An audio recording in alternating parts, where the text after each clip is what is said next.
شت بي يوما خيالي تحت ضغط الأمنيات، تحت سيل من مآس كالبحار الهائجات، تحت أكداس المظالم والهزائم والشتات. فتلمست خيالاتي لأني قد يئست من سراج في بحار الظلمات، وتذكرت قريشا هبلا ومناة ثم لات، عندما قد أيقنوا من أنها ليس إلا ترهات، عندما قد شاهدوا نورا حقيقيا أزاح الظلمات. ركلوها، كسروها، جعلوها كالفتات. إن أصناما عبدناها دهورا أدخلتنا في سبات، سحقتنا سرف الظلم التي لم تزل فوق ربانا دائرات. رغم أنواع المهانات تشبثنا بلاد، وتوددنا إلى العزى، وقدسنا منات. فقريش الجاهلية أبصرت بعد العمى، نهضت بعد السبات. والآن العقول الراقيات نورها أضحى ظلاما، فعلها أمسى كلاما، عيدها ظل صياما، جمعها أضحى شتات. العقول الراقيات، العقول المؤمنات أعطت المقود لأولاد الزنات. تحت هذا الضغط قد شت خيالي، فتخيلت الحبيب المصطفى غاضبا من كل ما يجري على سوح الحياة. تحت هذا الضغط قد شت خيالي، فتخيلت الحبيب المصطفى غاضبا من كل ما يجري على سوح الحياة.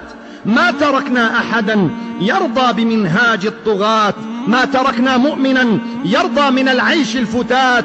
ألف سحق ألف سحق للذين استبدلوا منهاجنا بالسفسطات، ألف سحق ألف سحق للذين استبدلوا منهاجنا بالسفسطات. قال المصطفى وأنا أتخيل صورته وهو يرقب واقع أمتي، قال يا فاروق قم وانهض وانظر إلى أحوالهم، أهؤلاء أمتي؟ إن قوما عندهم هذه الصفات يوشك الله بأن يأخذهم أخذ عاد وثمود والطغاة. خرج الفاروق كي ينظر أحوال الرعية، لم يهيئ لحمايته سرية، معه خادمه، لولا مهابته الجلية ما عرفنا أيهم حادي الهداة. أيها الموتى هلموا وانظروا حيا تظنونه مات. ومضى يمشي يجوب الطرقات، فرأى قصرا منيفا لم تكن تبدو إليه الشرفات، حوله سد من الصيد الأبات، الصناديد الرمات، ثم سد القاذفات، ثم سد الراجمات، ثم سد الطائرات. قال ما هذه الأمور المحدثات؟ قال يا مولاي عذرا، هكذا صارت مقرات الولاة، هكذا صارت مقرات الولاة. والرعية كيف يسمعون لهم القضية؟ كم من الأيام يحتاج الذي يبغي وصولا للولاة؟ قال يا مولاي عشرات بل مئات، عشرات بل مئات، أعطني سيفي لكي تمحى الرؤوس العفنات. قال يا مولاي زد صبرا علي. ومضى يمشي يجوب الطرقات، شاهدوا بعض البنايات الأنيقة، حولها أبهى حديقة يختلف فيها صديق وصديقة. غضب الفاروق قال إنها حقا مغاني للتفاهات السحيقة. قال يا مولاي بل هذه فنادق أحدثوها ضد أخدود الخنادق، أحدثوها كي يصمون بها الآذان عن صوت البنادق. أعطني سيفي لكي تمحى ينابيع البوائق. قال يا مولاي زد صبرا علي.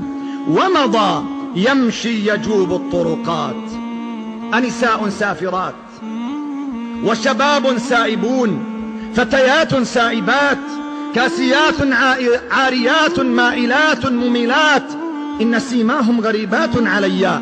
أعطني سيفي لكي تمحى رقاب الجاهلية. قال يا مولاي زد صبرا علي. ومضى يمشي يجوب الطرقات، فرأى طابور ناس بنظام وثبات. سأل الخادم ماذا يفعلون؟ علها أشياء أملتها تراتيب الحياة. قال يا مولاي هذه سينما. ما اسمها؟ أعدها علي. قال يا مولاي هذه سينما قد أحدثوها بغية تعميم أفكار البغاة، بغية تهديم أفكار البناة والدعاة، بغية تسميم أفكار الرعية والرعاة. قال أعطني سيفي لكي تمحى الرؤوس العفنات. قال يا مولاي زد صبرا علي. ومضى يمشي يجوب الطرقات فرأى حانوت بيع. ما القضية؟ إنهم يزدحمون، هل يبيعون تمرا يثربية؟ فأجاب بكلام نبرات الحزن في طياته جدا جلية. قال: يا مولاي، ذمي يبيع الخمر في تلك الربوع الأحمدية. في الربوع الأحمدية أعطني سيفي لكي أمحو رؤوس الجاهلية. قال: يا مولاي، زد صبرا علي. ومضى يمشي يجوب الطرقات. ما هناك؟ قال: هذا مصرف يعطي قروضا ربوية. ربوية؟ استحلوا الحرمات، استحلوا الموبقات، استحلوا المهلكات. وهناك قال: وكر للزنات. وهناك قال: ملهى للبغاة. وهناك قال: تلك دار للقضاة، ومحام لدفاع ومحام لهجوم، وزوايا خافيات فيها تجبى الرشوات. وهناك قال: هذه جامعات من بنين وبنات. وهناك قال: خلق قد أضاعوا الصلوات وغدا يلقون غيا. قال: أعطني سيفي لكي تمحى رؤوس الجاهلية. قال: يا مولاي، زد صبرا علي. ومضى يمشي يجوب الطرقات. ما الذي حل بهذه الثكنات؟ قال: هي أمراض ثلاث: الكروش والقروش والعروش. هي آفات ثلاث: النفوس والفلوس واتباع الشهوات. ومضى يمشي يجوب الطرقات فرأى جمعا غفيرا طرحوا أمرا خطيرا.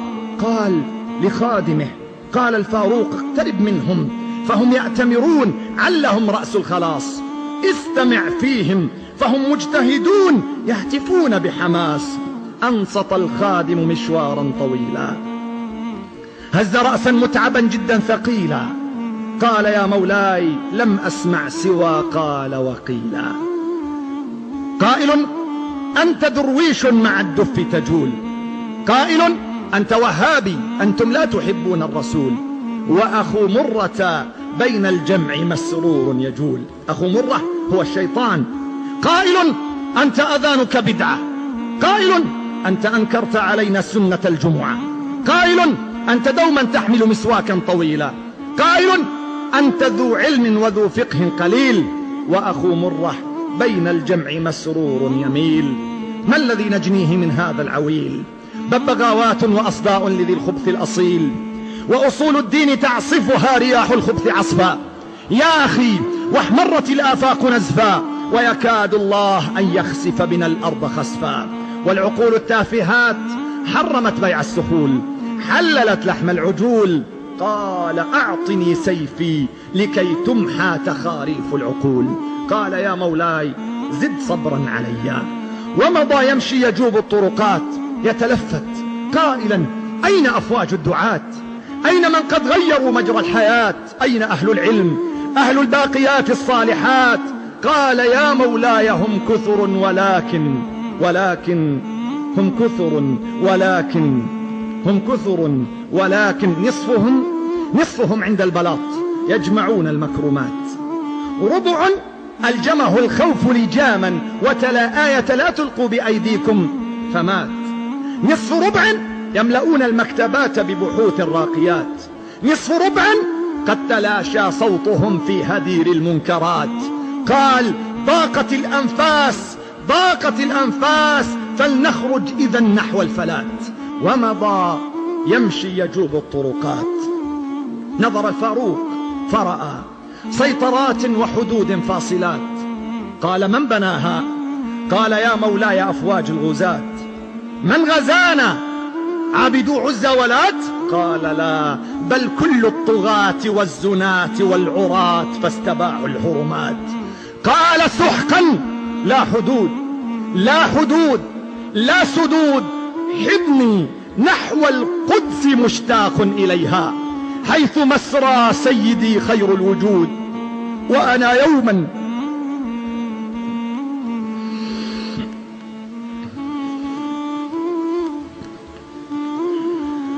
حضني نحو القدس مشتاق إليها، حيث مسرى سيدي خير الوجود. وأنا يوما تسلمت مفاتيح المدينة عندما كنا جنود، عندما كنا أسود، فأجاب بدموع همرت فوق فوق الخدود. قال يا مولاي تحكمها اليهود.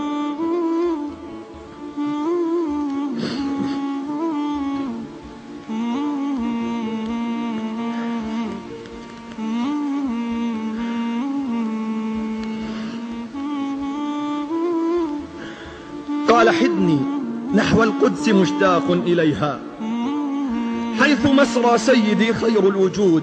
وأنا يوما تسلمت مفاتيح المدينة عندما كنا جنود، عندما كنا أسود، فأجاب بدموع همرت فوق الخدود.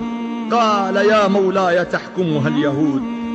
اليهود اليهود الخنازير القرود. صرخ الفاروق أين عشاق الجهاد؟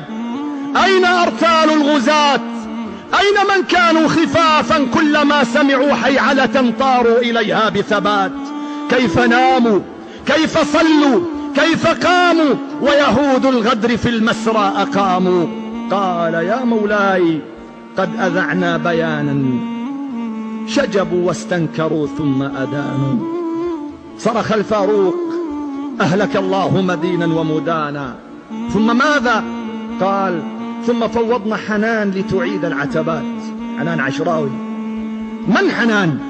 قال هي امرأة قد سيدوها يوم أن غاب النحارير الكمات. صرخ الفاروق واها للرجال أتعيد المسجد الأقصى حنان؟ أتعيد المسجد الأقصى نساء؟ أي ذل وهوان قد علانا. ثم ماذا؟ قال ثم ألهتنا تصاريف الحياة، ثم نمنا بسبات واغتنمنا عالم الرؤيا، فحررنا جميع العتبات وكتمنا خبر التحرير سرا، حيث ممنوع علينا كل رؤيا تغضب أولاد الزنات. رجع الفاروق مهموما إلى خير البرية. يا رسول الله أدرك أمة قد تردت في ظلام الجاهلية.